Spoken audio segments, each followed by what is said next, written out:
Attention Magic players. It's Cushman with the hot Ghyrson Starn deck tech. This one's gonna be a $69 budget bracket 2 deck. This one is pretty powerful, so I only really bust it out when there are some bad actors. Ghyrson Starn is a 3 mana 3/2 with Ward 2. Whenever we deal 1 damage to anything, he's gonna deal an additional 2 damage. The game plan is to control the board and whittle down our opponent's life totals with our spells and our creatures. In late game, we're gonna drop big spells that can just end the game out of nowhere.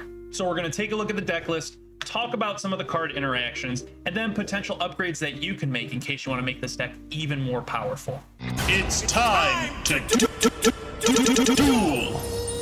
And so here is the overview of the deck. Got 1s, 2s, 3, 4, 5, 6 plus. These are spells that are 6 plus that don't actually cost that much. Some X spells and then the land spells. So now we're going to go through these by converted mana cost, kind of break down the cards individually. All right, so here are the 1-drops. We've got damage dealers, counter spells, draw, and then some miscellaneous cards. Starting off with the damage dealers, we've got Spikefield Hazard, which is also a land. Deals 1 damage, and so it's just a single targeted removal spell, but the main thing is that it keeps the land count high while also ensuring we can hit prowess triggers if we need them. Flame Jab, now this is the same kind of thing as a Spikefield Hazard, however this is just a reusable 1 damage that we can discard a land and play from the graveyard, and so that's the main reason, is to get more prowess triggers. Now Electrickery, while it is a 1-drop, you're always going to want to cast it for its overload cost, because most of the time you're going to want to deal the 1 damage to each creature you don't control. Blazing Volley, 1 damage to each creature your opponents control. Tectonic Hazard, 1 damage to each opponent and the creatures they control. And then End the Festivities, same thing, adding Planeswalkers on top of that. We're just trying to damage the board. Then we've got our counter spells, Strict Serenade, solid 1 mana, get rid of a commander. Never can complain about that. And then Wash Away, same kind of thing. Most of the time, Wash Away, you're going to use on a commander. It says that counter target spell that wasn't played from the hand. So you can counter Cascades, Commanders, anything that just doesn't get cast from the hand. It's very versatile. Otherwise, you can just tap 3 mana to counter any spell. Ponder Preordain just gives us a little bit of card selection while still having instant sorceries proccing that prowess. Then we've got Curiosity, another great draw spell. The main thing with Curiosity is that when you put it on Ghyrson Starn, it can draw you a lot of cards. It can also make you the archenemy of the table, so you're going to want to use this one cautiously. Additionally, we do play Niv Mizzet in the deck, so there is a 2-card infinite combo. So if you do play Bracket 2 with this deck, it is Bracket 2 legal, you're going to want to make sure you do not put Curiosity on Niv Mizzet or you lose. Vandal Blast, that's going to be a simple disruption spell. We're just going to destroy artifacts. We might use this, we might not. Just rather have it than not need it than the inverse. And then Basilisk Collar, this is going to be an equipment that gives equipped creature lifelink and death touch for 2 mana to equipped. If you put this on Ghyrson Starn, any ping is going to kill any creature, so also gains a bunch of life. Very solid. And so into the 2-drops, we're going to have counter spells, creatures that create tokens, this pinging section, damage dealers, draw, and then ramp. And so onto the counter spells, we have another land spell. We usually don't even play this. It's just nice to have a 2 mana force spike in case you need it. Mostly we play it as a land, just gets us a prowess trigger potentially. Long River's Pull is a counter spell that has been growing on me. It is a Essence Scatter, counter a creature spell, can gift a card to counter any spell.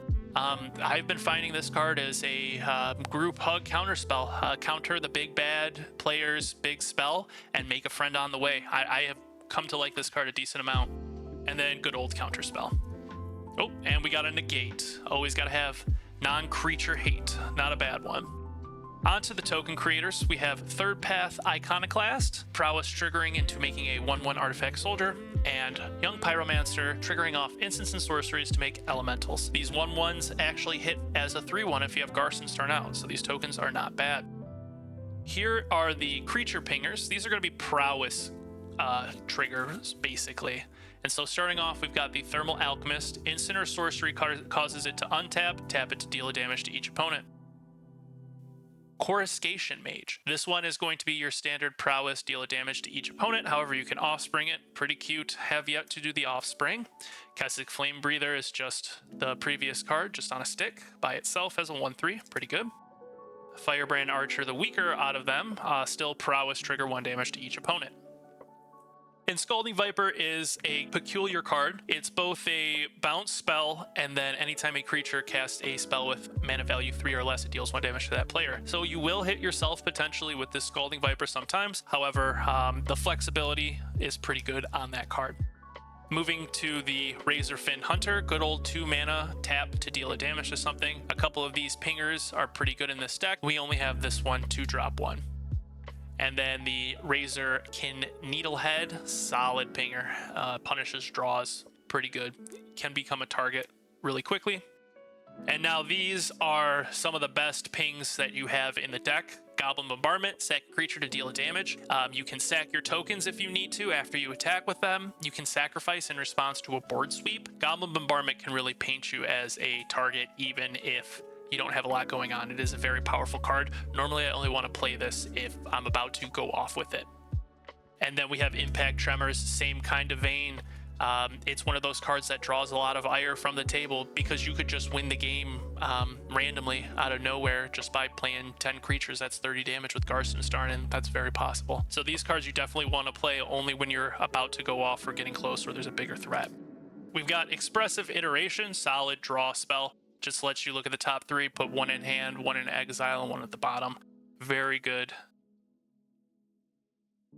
All right, and so for the mana rocks, Cold Steel Heart, Felwar Stone, Arcane Signet, Mind Stone, Thought Vessel, Diamond, Izzet Signet, another Diamond, Talisman of Creativity. And so, you know, the usual suspects, just a good amount of mana rocks in order to make sure we can cast all the big spells that we need. Here are the 3 drops.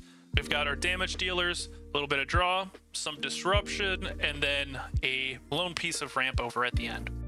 So going on to our pingers, we have Gelectrode, deals damage to any target and untaps whenever I cast an instant or sorcery. Very powerful. You can get multiple activations out of this a turn. In fact, that's what the deck is built to do.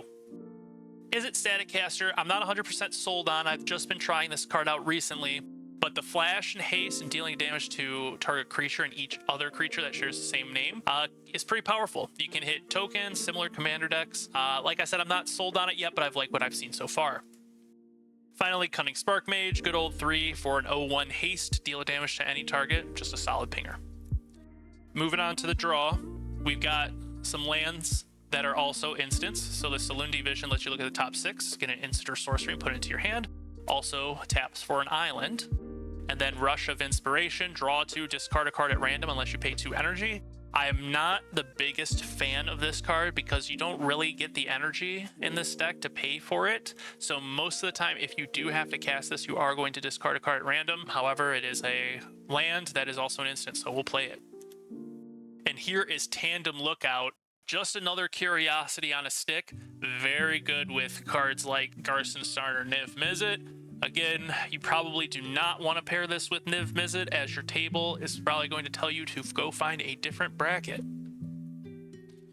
And here is Invert Polarity, a solid counter spell that you could just take their spell. Pretty good in these lower brackets. Even in higher brackets, the worst thing about it though is its mana cost. Still not too bad. Spiteful Prankster is a 3-drop 3/2 that whenever another creature dies, it deals damage to target player or planeswalker, meaning if you have a bunch of creatures out, if you kill a bunch of your opponent's creatures, this thing's going to go off and could deal a lot of damage. This is one of those cards that could just accidentally win you the game. Chaos Warp, everyone's favorite red removal spell, just gets a problem permanent out of there. And Sundering Eruption, if you ever go up against something stupid like a Glacial Chasm, even though you probably won't if you're playing this in bracket too, it's always nice to have a little bit of removal for lands. Additionally, this does make your creatures without flying unblockable, so this can just be an unblockable spell to win the game for you. Finally, Warm Power Stone, fixed Soul Ring. The only Soul Rings I run in budget decks, I think Soul Ring is not fair. So Warm Power Stone, pretty good. We play this just because we want to power out some of these larger spells. Only a couple 4-drops in the deck, 6 to be precise. We've got the Archmage, that whenever we cast or copy an instant or sorcery, we get to draw a card. Fantastic in Ghyrson Starn, that wants to sling a bunch of spells. We've got Fact or Fiction, reveal the top 5 cards. An opponent separates them into 2 piles, and you choose one of the piles, put that in your hand, the rest in the graveyard. Phenomenal draw spell. Defiler of Instinct is going to reduce the price of all of your red permanents by 1 mana pip for 2 life. And then whenever you cast a red permanent, this is going to deal 1 damage to anything. So it's another pinger and also cost reduction for your cards. Chain Reaction deals damage to each creature equal to the number of creatures on the battlefield. The poor man's Blasphemous Act, even though Blasphemous Act is only $1 now. I advise everyone who's never heard of Chain Reaction but loves Blasphemous Act to buy a couple of these right now. It is a solid 4-drop red mass removal spell. Then Observe Stasis. This is another one that just came out that I've been trying out. Haven't had a whole lot of luck with it yet, haven't drawn it, but I think Observe Stasis could be on the power level of Fact or Fiction. This is going to nerf at a commander, most likely, already great, but then at least draw you a card, most likely. So I can see this drawing you 3-4 cards for 4 mana and removing a commander. That seems like pretty good deal. Again, I haven't had a lot of experience with this card yet. However, I do want to test it out. Finally, Wand of Wonder. This is for more instants and sorceries. We just want to be able to trigger all of our prowess trigger creatures. This card helps with that. And it also steals our opponent's instants and sorceries, so that's kind of fun. So if our opponents have something crazy, we can potentially get something crazy. Okay, 5 mana. A lot of cards here. We'll start off with the Pinnacle Muck. Just another card that we can play as a land, and then this one lets us get an instant or sorcery back. So we get to buy back an instant or sorcery into our hand, or we have a land. Pretty good card. And then Neheb the Eternal. This one kind of combos really well with Ghyrson Starn. If you can deal a bunch of damage to your opponent's pre-combat, Neheb is just going to give you a lot of mana to cast your big spells, cast your big X spells, cast your big boy creatures. Neheb kind of works really well with the deck. And here they are. Here are the big boy baddies that we are trying to get out. These cards will end the game for you. They'll drown you in card advantage or creatures. And so first up is Niv Mizzet Visionary. This one is a 5/5 flyer for 6, no maximum hand size. Whenever a source you control deals non-combat damage to an opponent, you draw that many cards. So this is going to turn all of your 1 mana, deal 1 damage to each player. That's going to turn all of those into Ancestral Recalls at the very least if you have Ghyrson Starn out. So it's very powerful. Here we've got the Locust God. 6-drop 4/4 flying. Whenever you draw a card, make a 1/1 insect token with flying and haste. And then tap 4 mana, draw a card, discard a card. And then whenever he dies at the beginning of the next end step, return him to your hand. So he comes back, makes an army of 3/1 flyers with haste, and can just end the game. Now, Niv Mizzet Parun, another solid red-blue card. This one just combos very well with Ghyrson Starn. Whenever you draw a card, it deals damage to a target. Whenever an opponent casts an instant or sorcery, you draw a card. So basically, anytime you cast something, anything, even if it's not a burn spell, you're going to be able to burn something, hopefully for 3 if Ghyrson Starn's out, and draw a card. So he just works really well with Ghyrson Starn. And then finally, Ovika. I love this card. I don't know why. This is just a very cool card to me. She works really well with Ghyrson Starn. Make a 7 mana 6/6 flyer that whenever you cast non-creature spell, so prowess trigger, create X 1/1 goblin creature tokens with haste, where X is that spell's mana value. So this card just pumps out the tokens even more. Very, very powerful when you have 1 damage be equal to 3. And these are the larger and X spells. And so here we've got damage to everything, a little bit of draw, removal, and then win the game. And so Blasphemous Act, same kind of thing as Chain Reaction, except hopefully this one's only going to cost 1 mana and actually destroy everything. Next, we've got Dig Through Time, usually going to cost you a little bit less than 8 mana, but you look at the top 7 and put 2 of them into your hand. Very solid draw spell, in my opinion, one of the staples for a good draw spell. Pull from Tomorrow just lets us draw a little bit more cards, lets us put more mana into this in case we go off with like Neheb or something. So if we are able to draw a lot of cards, we want to do that. Curse of the Swine, just more removal. This is going to hit things that are indestructible, hit things that are bigger than 3 toughness. So just a flexible kill spell that then makes 2/2s, which we can easily burn away with a 1 mana spell. And then finally, we've got some X spells, virtually do the same thing. So the Song of Totentaz is going to make X rats that can't block and they gain haste. So you make a bunch of rats out of nowhere, hopefully use some impact tremors, get in there with Ghyrson Starn, so they're attacking for 3/1s, and then maybe sack some to Goblin Bombardment. And that kind of is the same thing with the Tempt with Vengeance. You get X 1/1 elemental tokens with haste, and then each opponent can choose to make that many X 1/1s, and if they do, you get that many more X 1/1s. Every time I've cast this, no one wants to make X 1/1s because I either have like Impact Tremors out or Goblin Bombardment, or it's just a huge number so that even if they still make X 1/1s, I'll have double X 1/1s and just run through their army. So these cards are really how you can go for a win out of nowhere, especially with cards like Impact Tremors or Goblin Bombardment. Finally, the lands. They do play 30 lands. There's 6 modal dual-faced cards, so 36 lands in total. I'm not going to go over all of them because it's just going to be mostly dual lands for color fixing. Now, a couple of these ones that we specifically do play in Ghyrson Starn are going to be Desert and Shivan Gorge. And so Desert, you can tap for a colorless, and then you can also have it deal 1 damage to target attacking creature only at the end of combat.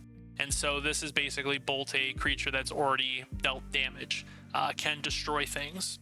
And then Shivan Gorge is tap 3, tap it, deal 1 damage to each opponent, so it's just a lightning bolt on a land in case you need that.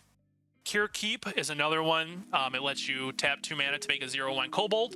This is solely in case you need a blocker or you need more cannon fodder to something like Goblin Bombardment or Impact Tremors. Just another way to make a creature to deal some damage. Then we do have Castle Vantress, Mystic Sanctuary. These lands are nothing special for Ghyrson Starn. This just lets us buy back an instant sorcery, and this one just lets us scry if we don't have anything that we can do. I don't think I've actually activated this in this deck because I always have something to do. And then finally, a little known card that goes in a lot of blue decks is Sunken Palace. It's a cave that ETBs tapped and taps for a blue, but this ability right here lets you tap 2 blue, exile 7 cards from your graveyard, and add a blue mana. When you spend this mana to cast or activate an ability, copy that spell or ability. And so most of the time, we're going to want to use this on one of our bigger spells or a damage dealing spell that we need to double. And so this does come in handy, especially because we do cast a lot of spells in this deck, go through a lot of cards, fill up our graveyard. I have used this multiple times to help me out of some situations. So something like this is actually, in my opinion, underrated and should be used a little bit more in some Spellslinger decks. All right, and so that was the deck list. Now let's just go highlight some of the more powerful interactions in the deck. For card draw, we can pair up cards like Niv Mizzet, Curiosity, or Tandem Lookout with Ghyrson Starn. This means any damage that we do is automatically going to draw us a bunch of cards. Goblin Bombardment and Impact Tremors are going to be your win conditions.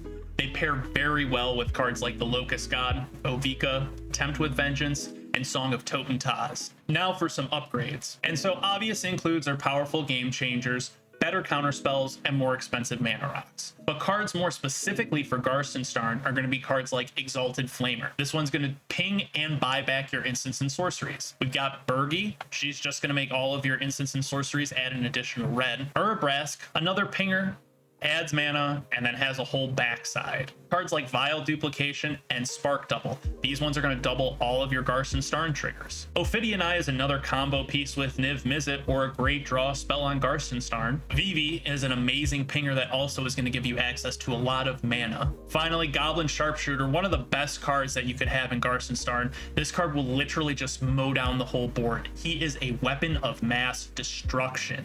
Well, that's all I got on the G Starn. Let me know what you think. Show me your spicy deck lists. And if you like what you saw, consider liking and subscribing. Thanks for watching. Wow, that's a lot of damage.